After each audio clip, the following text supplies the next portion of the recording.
Hi, my name is Ruedaflores. I'm a mother of three, a 2-year-old, a 5-year-old, and a 7-year-old. As states start to think about the reopening of our economy, it is clear to me one of the big pieces that's missing is talking about childcare.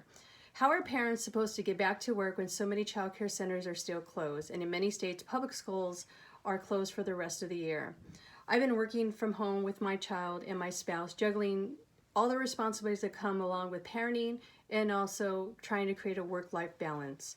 We worry about the situation. We want to ensure that we're loving, supporting, and caring for our child's education on top of putting a full day's work, whether that be sacrificing sleeping less, waking up early to get quality time in, to ensure that we have the right quality that a child needs in this crisis that we are in. There are families in our community who are struggling to have enough and to get by. There aren't enough tests, and small businesses owners are watching years of hard work fade away. Healthcare workers are forced to quarantine away from their families in fear of exposing their loved ones to the virus. It is truly desperate times for many people. We need Congress to take swift and decisive action to support funding for childcare industry instead of just another corporate bailout. We need our lawmakers to help people before big businesses.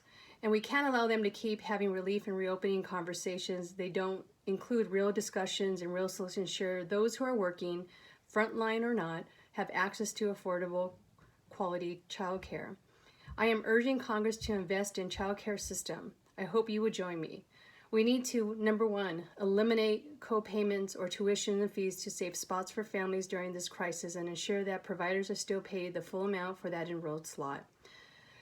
Number two, pay child care providers to cover their ongoing operational costs when they are closed to their financial securities and the security that people and they employ is not threatened.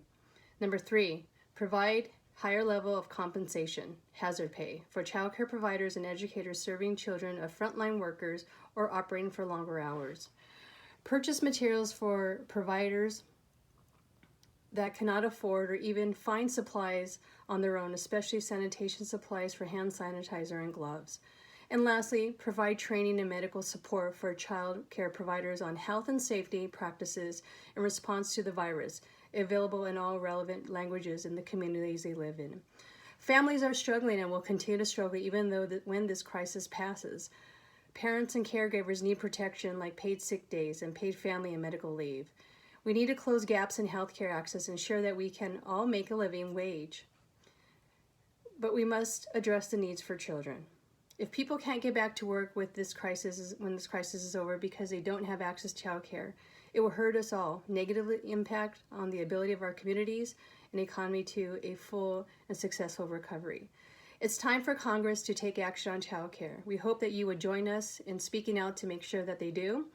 Call your member of Congress today and inform them that they need to invest in childcare as part of the ongoing work in relation to building back the economy and opening up our economy so we can get back to what we know as it was this time last year. Support our communities and straighten our economics moving forward. Thank you for your time, and I hope that this message reaches you and it also digests to a way that we can move forward. Thank you.